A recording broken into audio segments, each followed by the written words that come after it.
जगन्नाथ धाम पुरी जो 4 धाम में से एक है और यहाँ विराजमान करते हैं प्रभु श्री जगन्नाथ। ऐसा कहा जाता है कि जगन्नाथ अकेले ऐसे देवता हैं जो बिना पलक झपकाए अपने भक्तों पर आशीष बरसाते रहते हैं।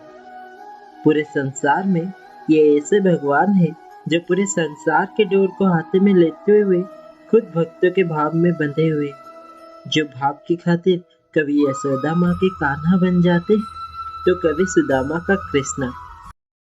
तो आज के संडे फंडे एपिसोड में मैं चला था ऐसे एक और भक्त से मिलने और उनकी जगह के बारे में जानने, जिनका नाम था भक्त कवि जयदेव। जयदेव पीठ उड़ीसा के खोर्धा जिले के बालियंता ब्लॉक के अंदर जयदेव पंचायत के केंदुविल गांव में अवस्थित है। तो चलो चलते हैं जयदेव पीठ। तो सुबह सुबह मैं निकल पड़ा था वही पवित्र स्थान जयदेव पीठ के लिए। तो घर से निकलकर मैं आ चुका था बस स्टॉप के पास। वैसे आज मुझे दो बस चेंज करना था। पहले 15 मिनट वेट करने के बाद फाइनली मेरी बस आ जाती है, तो वहां से बस लेकर मैं निकल पड़ता हूँ मास्टर कैंटीन के लिए।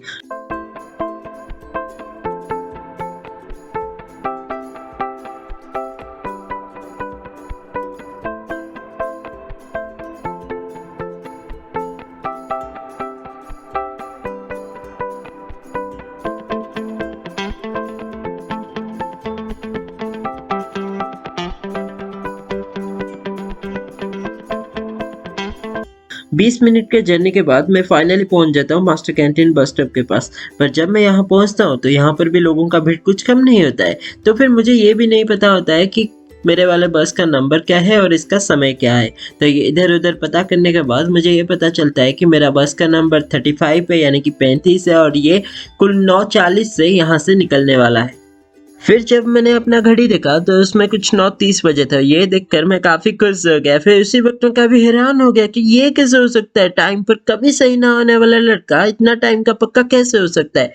फिर मैं आगे देखा कि मेरा 35 नंबर का बस भी आने लगा था, तो ये मुझे काफ़ी और खुश कर दिया। तो मैं सोचा कि आगे जाके खड़ा हो जाता हूँ ताकि पहला टिकट मुझे मिल जाए। खैर जो भी हो, खड़े होने के बाद दूसरा टिकट मुझे मिला। मैं मेरे बैग लेकर निकल पड़ा था मेरे सफ़र के ओर, यानी कि जयदेव पीठ।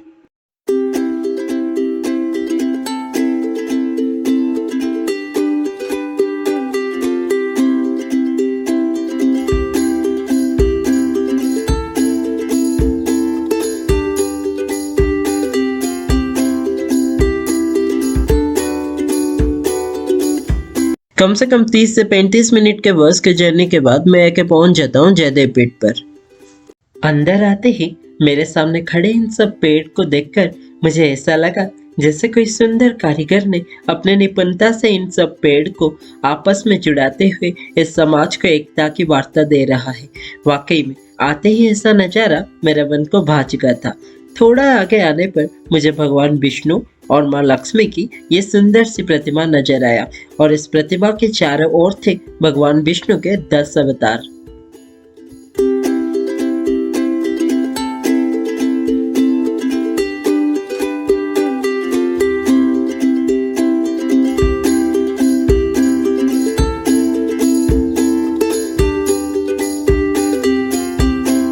और इसके ठीक सामने था ये संग्रहालय यानी म्यूजियम। इसी म्यूजियम में संग्रह किए गए वो सारे अवशेषांश वो प्राचीन इतिहास को अपने अंदर जीवित रखने का प्रमाण दे रहे थे। और अंदर जाने पर बज रहा था भक्त कवि जयदेव जी के वही पवित्र गीत गोविंद के पद। चलो घूमते घूमते मैं भक्त कवि के बारे में थोड़ा सा बता देता हूँ। केंदुविल गांव के भोजदेव और बामा देवी के पुत्र थे कवि जयदेव। कहा जाता है कि उनका जन्म करीब 1200 ख्रीष्टाब्द में भगवान मुक्तेश्वर और कुल देवता माधव की कृपा से हुआ था। पर भाग्य का विडंबना इतना ज्यादा था कि जयदेव के बाल काल में ही उनका माता पिता का निधन हो गया। फिर एक दिन जब जयदेव प्राची नदी में नहा रहे थे तब उन्हें राधा किशन जी की एक प्रतिमा मिली, और इसी प्रतिमा पाने के साथ साथ उनका कविता लिखना भी शुरू हो गया। धीरे धीरे उनके कविता की ख्याति आसपास में बढ़ती चली गई, और इस बढ़ते ख्याति के साथ साथ शुरू हुआ जयदेव जी से कवि जयदेव बनने का सफर।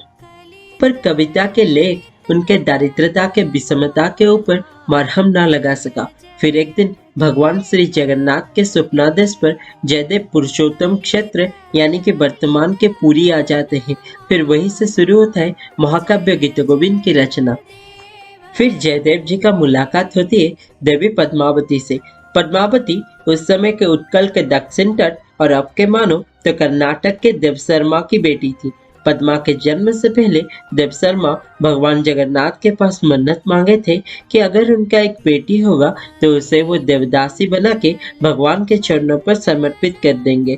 और फिर उन्हें अब ये सपनादेश होता है कि पद्मावती को वो जयदेव जी के पत्नी बनाए। पर जयदेव जी सन्यासी के तरह जी रहे थे, पर भगवान के आदेश को अवमानना करना किसी के पक्ष में संभव नहीं था।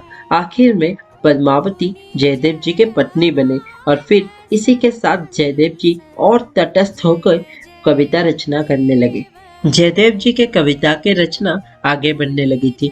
फिर एक दिन आके उनका लेखनी एक लेख के पास अटक गया, क्योंकि उन्हें लिखना था उस समय के बाद जब राधा रानी के रोज को मनाने के लिए भगवान कृष्ण ने राधा रानी के चरणों को अपने शीश पर धारण किया था। पर वो ये लिखते भी कैसे, क्योंकि जो प्रभु के सामने पूरे संसार शीश झुकाता है वो भला किसी और के चरण को कैसे अपने शीश पर धारण कर सकते हैं।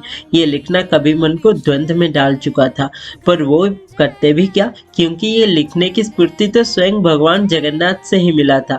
इसी द्वंद्व में वो अपने लेखन को आधे छोड़कर नहाने चले जाते हैं। इसी के बीच भगवान खुद जयदेव जी के बेस में आके लिख जाते हैं वो अधूरे पद जो लिखने के लिए कभी जयदेव संकेत थे। फिर जब जयदेव जी नहा के लौट के आते हैं तो देखते हैं कि पद्मा जी भोजन कर रहे हैं। तो जयदेव जी ने पद्मा जी से पूछा, क्या हुआ पद्मा, आज मुझसे पहले खा लिए, भूख ज्यादा थी क्या? तो पद्मा ने कहा, नहीं जी, अभी तो आप आए थे अपने अधूरे पद को पूरा करने के लिए और फिर कुछ अपने पद पूरा करने के बाद आप मेरे साथ खा के अभी अभी चले गए। तो ये सुनकर जयदेव जी स्तब्ध हो जाते हैं। वो भाग के अपने लेखन के पास जाते हैं और जाते ही वो पाते हैं कि अघोर चंदन से वो पूरा कमरा भरा हुआ था। वो सुगंध से चारों ओर महक जा रही थी। फिर वो समझ जाते हैं कि कोई और नहीं, स्वयं भगवान ही आए थे। फिर जब वो अपने लेखन को निकल कर देखते हैं तो उसमें वो लिखा था वही पद जो लिखने के लिए जयदेव जी संकेत थे। उसमें लिखा था, स्मरण गरल अखंडनम मम सरथि मंडनम देहि पद पल्लवम उद्धारम। ये वही पद था जो लिखने के लिए जयदेव जी का मन संकित कर रहा था। फिर उसके बाद जयदेव जी खुशी से आत्मविभोर हो जाते हैं। उनके आंखों में आंसू आ जाते हैं, क्योंकि स्वयं भगवान जी उनके घर पे आए थे उनके अधूरे पद को पूरा करने के लिए। ये जानने के बाद वो और भी तटस्थ होकर अपने कविता लेखनी में बैठ जाते हैं। श्रित कमला कुच मंडल धृत कुंडल, श्रित कमला कुच मंडल धृत कुंडल, कलित ललित वनमाला जय जय देव हरे। कलित ललित वनमाला जय जय देव हरे।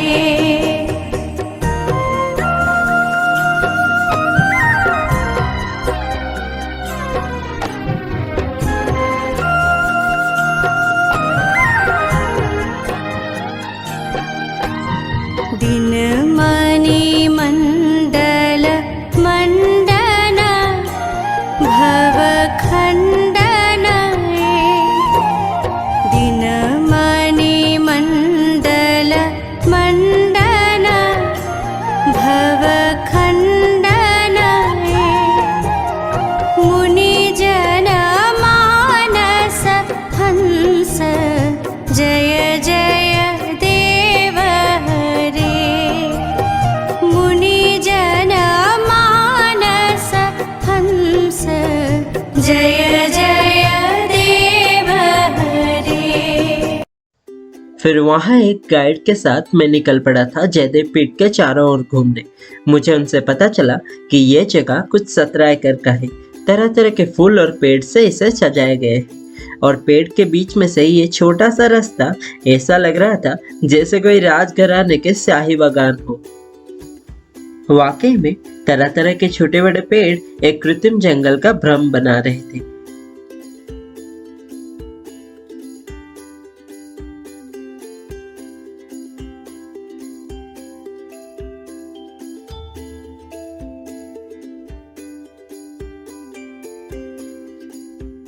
ये जो तालाब आप देख रहे हो इसका नाम है पद्मावती तालाब, जो कि जयदेव जी के पत्नी पद्मावती के नाम पर रखा गया है। और बीच बीच में बनाया गया ये तोरण जगह की सुंदरता को और भी निखार के बाहर ला रहा था। फिर जगह जगह पर लोगों की ये छोटी बड़ी भीड़ वाकई में काबिले तारीफ थी, क्योंकि अगर लोगों का भीड़ नहीं होगा तो इन जैसे जगह का महत्व भी समय के साथ लीन हो जाएगा। और इन जैसे जगह के बारे में जानना सिर्फ उड़ीसा के लोगों का नहीं, पूरी दुनिया के लोगों की जरूरत है, क्योंकि इन जगह की वजह से हमारा संस्कृति, हमारा इतिहास पूरी दुनिया में खास है। फिर उन गाइड के साथ मैं चल पड़ा था जयदेव जी के मंदिर को देखने। पहले तो मुझे लगा कि मंदिर पूरा बन गया है, पर बाद में उनसे पता चला कि मंदिर का पूरा होना अभी शेष है। फिर थोड़ी देर इन पेड़ पौधों के बीच में से यात्रा के बाद फिर मैं पहुंच चुका था वही मंदिर के पास। अब हम यही आस कर सकते हैं कि जब ये मंदिर पूरा बन जाएगा तो इसकी सुंदरता से ये जगह की सुंदरता भी कुछ और ही होगा। फिर थोड़ी देर यहाँ घूमने के बाद मैं निकल पड़ा था उस जगह से रूबरू होने जिस जगह के वजह से इस जयदेव पीठ का खोज हो सका। ये वही जगह है जहाँ पे एक किसान खेत करते हुए उसको एक चट्टान मिला, और ये एक अद्भुत चट्टान था। फिर इसी चट्टान से प्रत्नतत्वविद केदारनाथ महापात्र की खोज शुरू हुई और वहीं से जयदेव पीठ का आविष्कार हुआ। ऐसा कहा जाता है कि जब जयदेव केंदुबल में रहते थे, यहाँ पे उनका एक छोटा सा मंदिर था और उसी मंदिर में बैठ के वो अपना कविता लिखते थे। और मुझे लगता है कि शायद सबको इन जैसे जगह पर आना चाहिए और एक बार देखना चाहिए कि किस तरह इस प्रकृति ने भी अपना इतिहास को अपने अंदर दफना के रखा है। और फिर वहां से विदा लेके मैं लौटने लगा था, तभी मेरे नजर में आता है ये छोटे छोटे बने लिली पॉन्ड, जो कि शायद एक अच्छी देखभाल के अभाव से इसकी हालत कुछ ऐसी बन चुकी है। और फिर थोड़े से अफसोस करने के बाद मैं चल पड़ा था उस मंदिर को देखने जो आज से करीबन 2000 साल पुरानी है। ये वही मुक्तेश्वर के मंदिर है जिन मुक्तेश्वर के आशीर्वाद से कवि जयदेव जी का जन्म हुआ था। और वहाँ पे मुझे मिल जाते हैं ये बुजुर्ग लोगों की एक छोटी सी मंडली, तो उनके साथ मैं घूमने लगता हूँ ये मंदिर। फिर उनसे पता चलता है कि ये मंदिर करीबन 2500 वर्ष पुराना है। फिर ये वाकई में अपने आप में एक ऐतिहासिक स्थल। पहले तो जब हम वहाँ पे गए तो फिर इस मंदिर का वो जो लॉक था वो बंद था, तो फिर हमने सोचा क्यों ना वो लॉक को खोल के थोड़ा सा आगे बढ़ के देखा जाए। तो वहाँ पे जब हम अंदर गए तो पता चला कि वाकई में ये मंदिर 2500 साल पुरानी है, क्योंकि इसके अंदर की वो कलाकृति ऐसा लग रहा था मानो कोई गुफे के अंदर आ चुके हैं।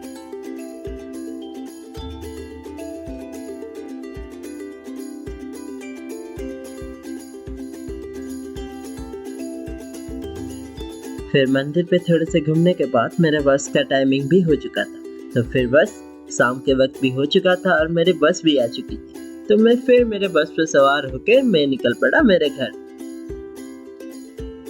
तो ये था मेरा संडे फंडे एपिसोड 1 का पहला पन्ना। तो मिलते हैं अगले संडे में एक नए जगह के साथ। Do like, share and subscribe to Sunday Funday. Let's stay tuned.